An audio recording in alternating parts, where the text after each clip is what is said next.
The chamber froze on a single image, Ruth Bader Ginsburg's words, replayed like a weapon, echoing across the room. Every eye shifted toward Jasmine Crockett. Her critics leaned back in their seats, smug smiles etched across their faces, certain that history itself had just been turned against her. They believed they had found the ultimate trump card, a moment that would box Crockett into silence, force her into submission under the weight of a judicial giant's legacy. But what they miscalculated was the atmosphere they had created. The silence wasn't respectful. It wasn't reverent. It was charged, electric, suffocating, almost theatrical in its intent. It was the kind of silence engineered to humiliate, to isolate, to make the target feel the weight of centuries of authority pressing down. For those replaying the clip, this was their climax. Their faces told the story, arrogance mixed with triumph, the certainty that no one could possibly rise against the ghost of Ginsburg's voice. And yet, beneath the smug grins and hushed murmurs, there was another current flowing in the room, one that couldn't be contained. Viewers watching from home felt it instantly. This wasn't a fair use of legacy. It was a distortion, a hijacking of words meant for justice, now twisted for political theater. As the seconds dragged, the tension built into something unbearable. Crockett sat composed, eyes steady, lips pressed into the faintest of lines. Her critics mistook that composure for surrender. They mistook her pause for weakness. They believed the replayed words of Ruth Bader Ginsburg had sealed their victory before Crockett could even open her mouth. And that belief, that fatal overconfidence, was their undoing. Because what they didn't understand was that Crockett wasn't intimidated by legacy, she was empowered by it. She knew that invoking Ginsburg wasn't a strike against her, it was an opportunity to remind the chamber, and the nation, what real justice looked like. The smugness around her swelled into a visible haze, as if the chamber itself had tilted in favor of her detractors. But Crockett remained immovable, the calm center of a storm about to break, and when she finally did speak, her words would not only reclaim the narrative, they would ignite it, sending shockwaves far beyond the chamber walls. What Crockett said in response didn't just flip the script, it left the entire chamber stunned.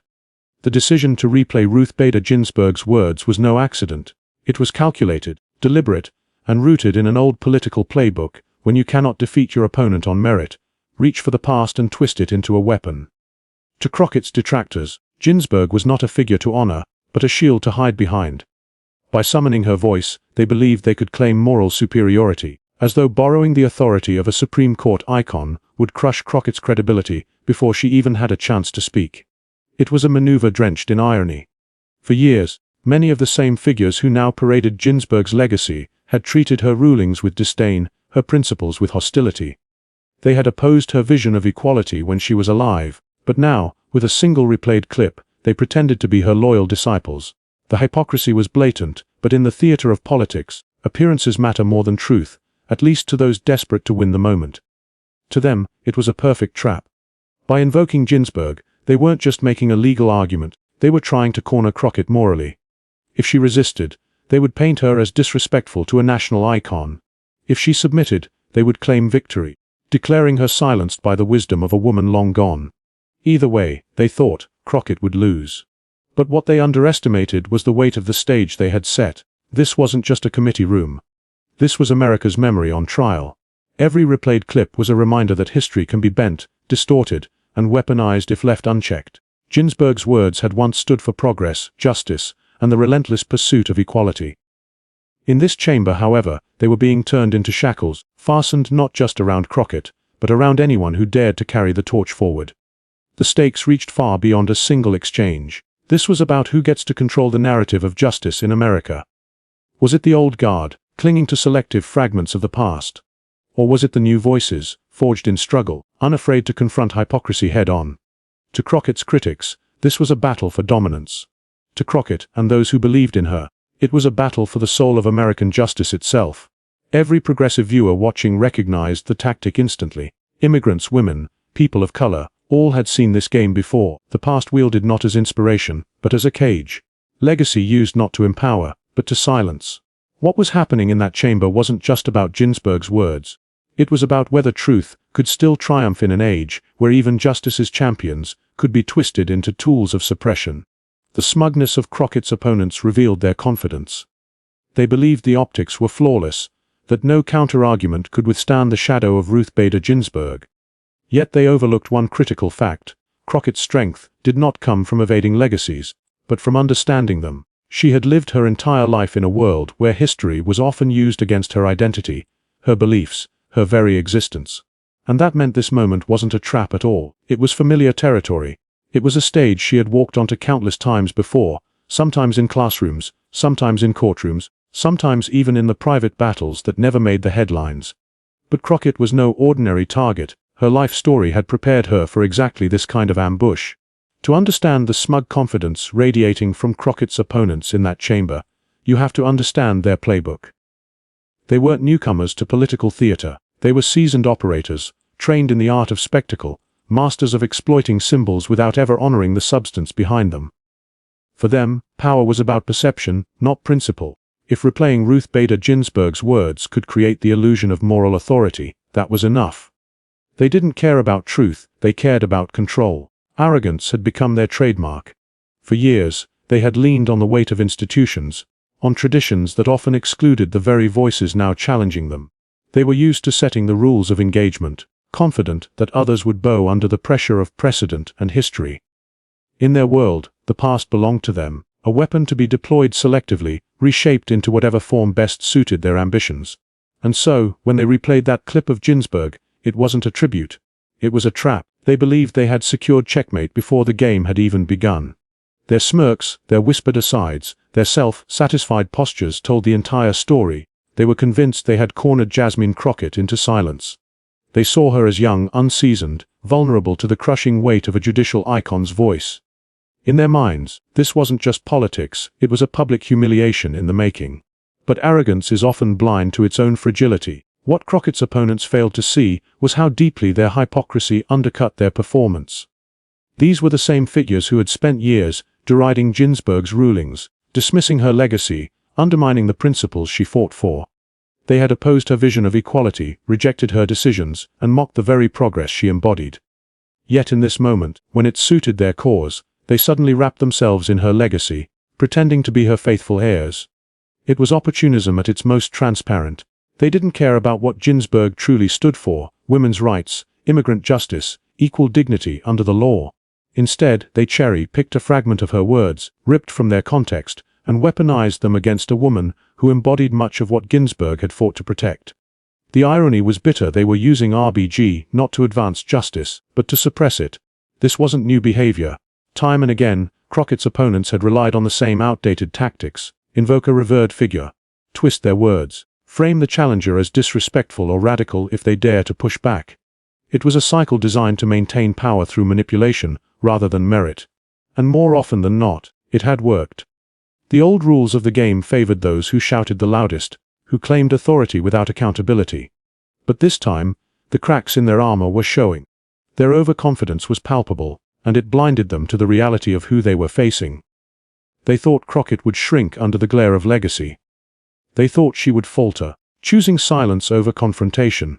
They thought their theatrics would dominate the headlines, reducing her to a footnote in a story they controlled. What they didn't realize was that their smugness was laying the groundwork for their downfall. Because every time they leaned back in triumph, every time they exchanged knowing glances, they were underestimating the one person, in that chamber, who wasn't playing by their old rules. Crockett wasn't intimidated by their tactics because she had seen them before. She had lived through the distortions of history, the selective uses of power, the weaponization of identity and legacy. Where they saw a trap, she saw an opening. Where they thought they had silenced her, they had only set the stage. And that is the fatal flaw of arrogance. It mistakes quiet for weakness, composure for surrender. Her critics thought they had won before the battle even began. They thought history was theirs to manipulate without consequence. They thought dignity could be smothered beneath smugness, but they were wrong. While they gloated in the moment, they had no idea Crockett was about to redefine the entire exchange. To grasp why Jasmine Crockett's response resonated so profoundly, you have to step back and see the path that brought her to that moment. She didn't arrive in Congress by accident or privilege.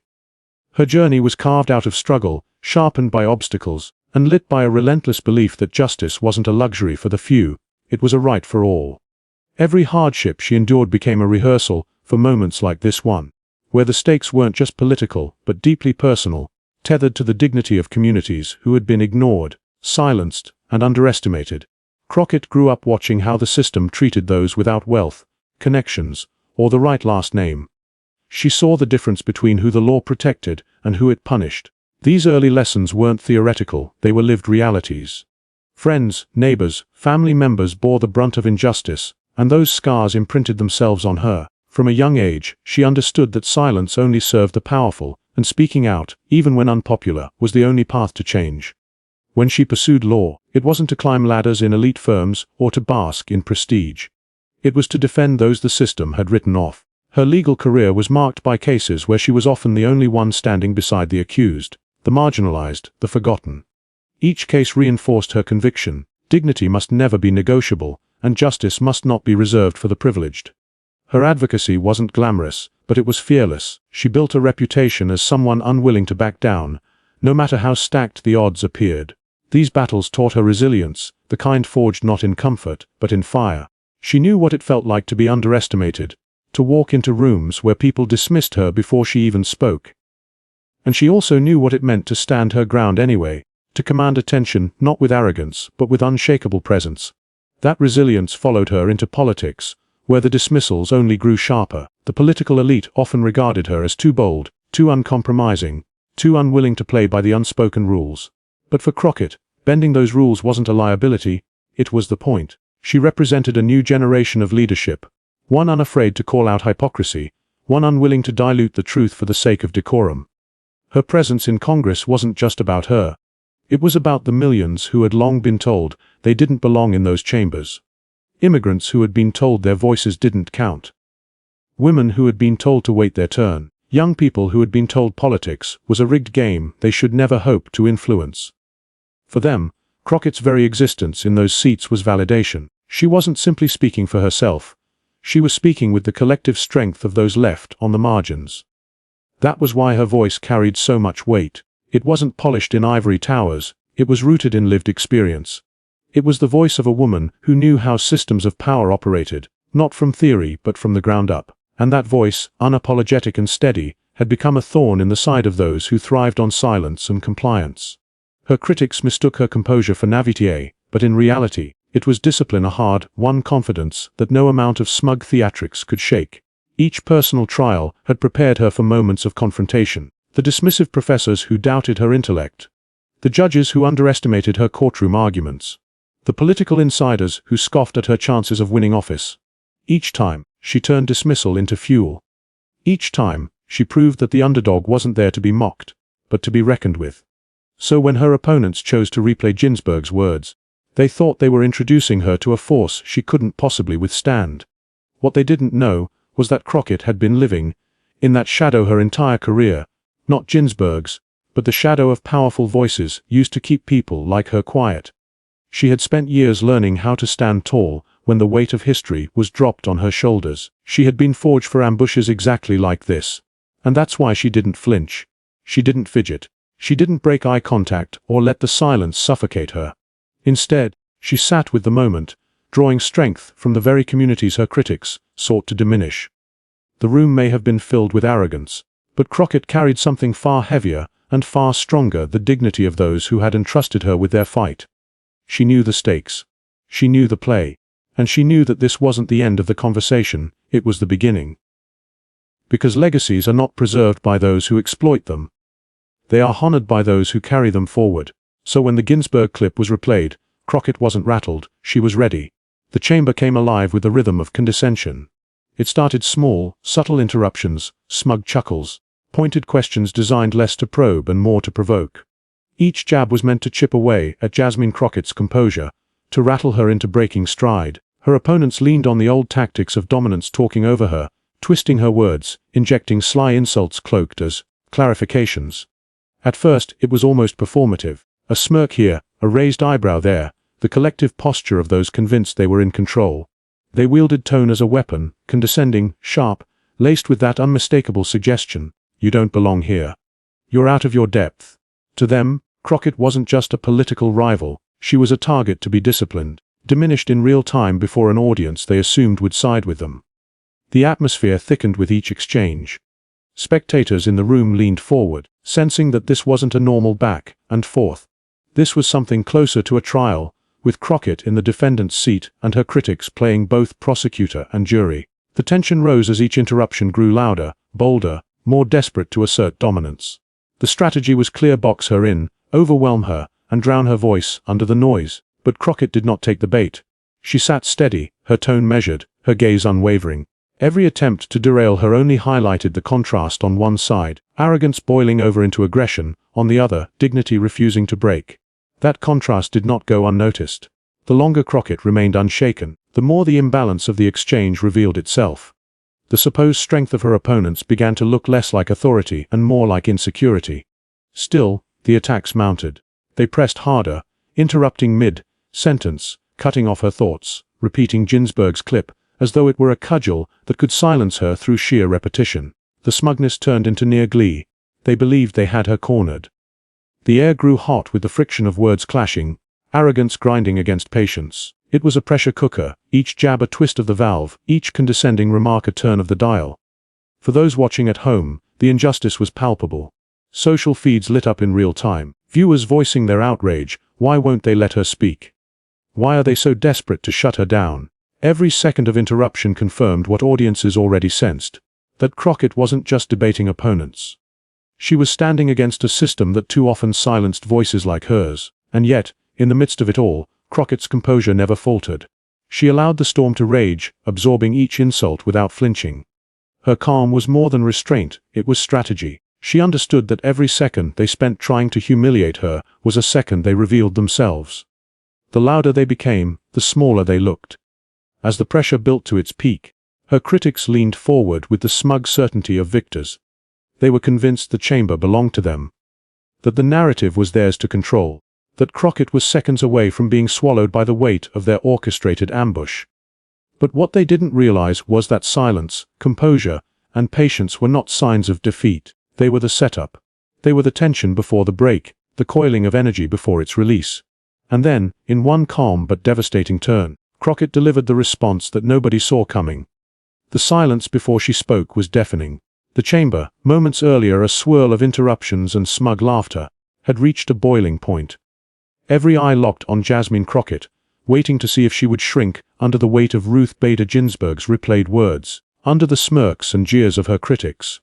The arrogance in the room was thick, but Crockett cut through it with nothing more than a breath. She didn't rush. She didn't stumble. She looked directly at her opponents, steady and unflinching, and let the quiet hang long enough to reclaim control of the air itself. And then she began. Her opening words weren't shouted, they were measured, deliberate, calm. She acknowledged the clip, but she didn't bow to it. Instead, she reframed it, turning what had been intended as a weapon into a mirror that reflected the hypocrisy of those who had replayed it. "If we are going to invoke Justice Ginsburg," she said evenly, "then let's remember her whole legacy, not just the fragments that serve your convenience." The chamber shifted. Heads turned. The smug expressions on her critics' faces faltered, ever so slightly. They had expected defensiveness, perhaps even outrage. What they got instead was composure sharpened into clarity. She paused, masterful pause, the kind that let her words sink into the walls, into the cameras, into the minds of those watching at home. And then she pressed forward. She reminded the room of Ginsburg's record, her unwavering defense of women's rights, her recognition of systemic inequality, her belief that the law must evolve to serve the people, not just the privileged few. Crockett didn't reject Ginsburg's words, she embraced them fully, exposing the dishonesty of those who had twisted them. "You cannot cherry-pick Justice Ginsburg," she continued, her tone lifting with quiet power. "You cannot take her voice and strip it of context. You cannot claim her legacy while standing against everything she fought for. Justice Ginsburg was not a tool for your convenience. She was a trailblazer for equality. And if you want to invoke her name, then have the courage to honor her full vision." The smugness cracked. You could see it in the twitch of an eyebrow, in the shift of posture, in the nervous glances exchanged across the table. What had begun as a confident ambush was unraveling in real time. Crockett leaned in slightly, her eyes locked on the faces of those who had thought her silence meant surrender. "You tried to weaponize her words against me," she said, her voice steady, "but those words don't belong to you. They belong to the people who carry forward the fight for justice. And that's not you, it's us." The murmurs began then, low at first, rippling through the audience. A cough here, a whispered "she's right there." The energy in the room shifted. The crowd wasn't just hearing Crockett, they were feeling her reclaim the moment. Every sentence carried weight. Every pause invited reflection. Every glance reminded her opponents that their power was built on borrowed ground. Her critics tried to interrupt again, desperate to regain control. But this time, it didn't work. Crockett simply raised a hand, not angrily, not frantically, but calmly, and kept speaking over the attempted disruption. The chamber recognized who held the floor now. The balance had tipped, and it was irreversible. With each point, Crockett grew stronger. She didn't just dismantle the selective use of Ginsburg's clip, she expanded the conversation, tying it to the broader hypocrisy of those who wield legacies like props while ignoring the living struggles of real people. She pointed to the communities Ginsburg fought for, immigrants, women, working families, and laid bare how her critics had consistently undermined those very groups. Justice Ginsburg's fight wasn't about preserving power for the few, she declared. It was about opening doors for the many. And every time you distort her words, every time you silence voices like mine, you show the nation exactly what side of history you're on. By now, the murmurs had grown into audible reactions, gasps, nods, murmured affirmations. Even those who hadn't come into the chamber to support Crockett couldn't deny the shift in energy. Her critics, once smug and towering, were visibly smaller now, shrinking beneath the weight of their own failed gambit. And then came the line, the mic drop moment that crystallized the entire exchange. Crockett leaned back slightly, let a beat of silence fall, and then delivered it with calm precision. If you think playing Justice Ginsburg's voice will silence mine, then you've misunderstood both of us. The room erupted, not with chaos, but with stunned silence punctuated by scattered applause, whispers of disbelief, even a few reluctant nods from unexpected corners. Crockett had done what her critics thought impossible. She had turned their weapon into her shield, their trap into her triumph. Her opponents tried to recover, scrambling for retorts, but it was too late. The viral moment had already been born. The cameras had captured the shift, the smug smiles collapsing into strained faces, the woman they tried to diminish standing taller with every word. Inside the chamber, you could almost hear the narrative breaking apart, realigning itself around the truth Crockett had just spoken. For a long moment, no one moved. The arrogance that had dominated the air minutes earlier had evaporated, replaced by an unmistakable recognition. Crockett had not only defended herself, she had redefined the terms of the entire debate. The silence lingered, not heavy this time, but stunned. A silence that belonged not to her critics, but to her. A silence that validated her composure, her dignity, her refusal to bow. And in that silence, Crockett sat calm and unbothered, her opponents visibly rattled, the chamber still reverberating with the echo of her words. But the reaction outside those walls was even more explosive. The moment Jasmine Crockett delivered her mic drop counterattack, it was as if a switch had been flipped far beyond the chamber. The cameras caught it, the microphones carried it, and within minutes, clips began to ripple across the internet like sparks igniting dry grass. By the time the session had adjourned, hashtags were already climbing to the top of Twitter. Crockett clapback, Farabijara acclaimed, Mic drop justice. What had started as a calculated attempt to box her in had become a national conversation, and Crockett's words were the center of it all. On TikTok, remix culture seized the moment with ferocity. Users looped the exact pause before her devastating line, pairing it with dramatic sound effects, flashing text, and even hip-hop beats. Teenagers in classrooms and young professionals in coffee shops mouthed her words to the camera, mimicking her poise, her timing, her delivery. One video splicing Crockett's response with images of Ruth Bader Ginsburg nodding approvingly in black and white photos racked up millions of views in hours. Another turned her mic drop into a rallying cry, set against footage of marches for women's rights and immigrant justice. Memes flourished, each one sharper than the last. A popular one split the screen on the left, her critics leaning smugly with the caption, "Checkmate." And on the right, Crockett delivering her line with the caption, "Actually, that's my move." Others simply overlaid her calm expression with the words, "If you think RBG silences me, you misunderstand both of us." In a culture saturated with fleeting viral trends, this was different, this was resonance. Meanwhile, commentators and thought leaders rushed to weigh in. Progressive columnists hailed her composure as a model of modern political courage. Civil rights activists praised her for reclaiming Ginsburg's legacy in real time, calling it a teaching moment for how to honor history without letting it be distorted. Even mainstream networks, usually cautious in their coverage, described the exchange as a turning point, a symbolic clash between outdated power plays and a new generation refusing to be silenced. Her critics scrambled. They issued statements, tried to spin the clip, insisted that Crockett had overreacted, or that she had disrespected Ginsburg's memory. But their attempts rang hollow. The public had already chosen its narrative, and it wasn't theirs. Every retort from them only made Crockett's composure more striking, her dignity more luminous.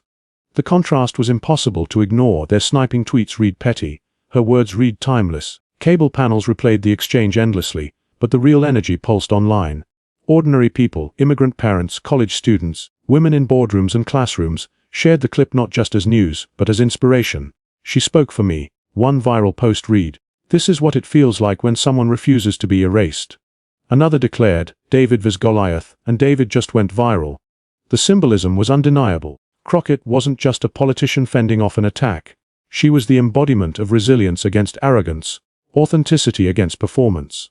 The more her critics tried to minimize her, the more the public elevated her.